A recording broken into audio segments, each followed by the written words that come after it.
आज आपके साथ नान खताई की एक बहुत ही ज़बरदस्त, उम्दा, परफेक्ट और अलग सी रेसिपी शेयर करेंगे। तो ये देखें, बहुत ही ज़बरदस्त नान खताई बनकर तैयार हुई है। अगर आप भी ऐसी ही परफेक्ट नान खताई बनाना चाहते हैं तो वीडियो को एंड तक पूरा वॉच कीजिए। बिस्मिल्लाहिर्रहमानिर्रहीम। बिस्मिल्लाहिर्रहमानिर्रहीम। अस्सलाम वालेकुम, मरहबा। फूड फनगामा में बहुत बहुत खुश आमदीद। फूड फनगामा है फ़न एंड टेस्ट का ख़जाना, जहाँ बनती है नई नई रेसिपीज़ आपके लिए रोज़ाना।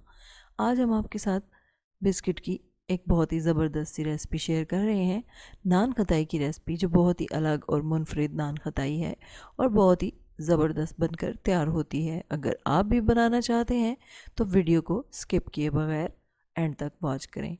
तो इस मज़ेदार नान खताई को बनाने के लिए हमने लिया है आधा कप घी। घी को हमने अच्छे से पिघला लिया है। आप यहाँ पे मक्खन या ऑयल का इस्तेमाल भी कर सकते हैं।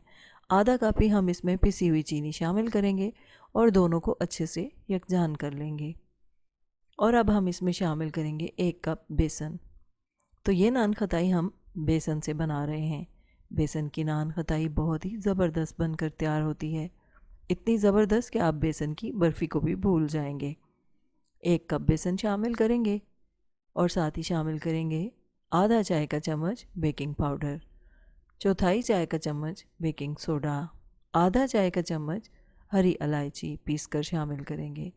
अच्छे से इस आटे को छान लेंगे ताकि कोई भी गुठली शामिल ना हो। तो ये नान खताई इतनी ज़बरदस्त बनकर तैयार होती है कि आपको बिल्कुल ही अलग फ्लेवर मिलेगा और बहुत ही मज़ा आएगा। बेसन की बर्फ़ी लोग बहुत पसंद करते हैं। आप यकीन करें कि ये बिस्किट बर्फ़ी से भी ज़्यादा मज़ेदार होंगे। तो सर्दी की वजह से घी जम जाता है, तो आप हाथ की मदद से अच्छे से आटे को मुलायम कर लें। तो हाथ का जो टेम्परेचर है उससे ही खुद ब खुद घी जो है वो मेल्ट होने लग जाता है। तो आप देखें कि किस तरह से आटा जो है वो बिल्कुल सॉफ्ट होने लग गया है। तो इसी तरह से आपने आटा तैयार कर लेना है और फिर इसकी बॉल्स बना लेनी है। तो बिस्किट की शेप देने की ज़रूरत नहीं है, आप इसी तरह से जिस साइज़ में चाहें बॉल बना के बेकिंग ट्रे में लगा दें। जब आपका बिस्किट बेक होगा तो ये खुद ब खुद फैल जाएगा। तो तमाम बिस्किट्स हमने बना लिए हैं। कढ़ाई को प्री हीट कर लिया है हाई फ्लेम पर। अब हम इसमें बेकिंग ट्रे को शामिल कर देंगे और फिर आंच को मध्यम कर देंगे। मध्यम आंच पर 25 मिनट तक इन बिस्किट्स को बेक कर लेंगे। 25 मिनट काफ़ी हैं, इसमें ज़बरदस्त बिस्किट बेक हो जाते हैं। तो आंच को मध्यम कर दिया है और 25 मिनट के बाद रिज़ल्ट आपके सामने है। देखें कितने ज़बरदस्त से ये बिस्किट बनकर तैयार हुए हैं, कितने अच्छे क्रैक्स बने हैं इन पे।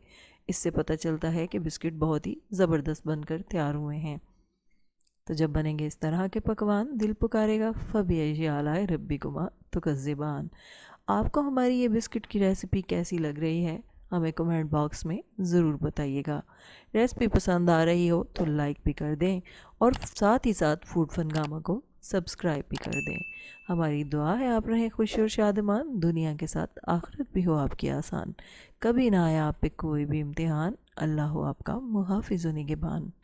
तो अब आपको ये भी दिखा देते हैं कि ये बिस्किट अंदर तक किस तरह पके हैं। तो ये देखिए, बहुत ही ज़बरदस्त बेक हुए हैं और बहुत ही खस्ता बिस्किट बनकर तैयार हुए हैं।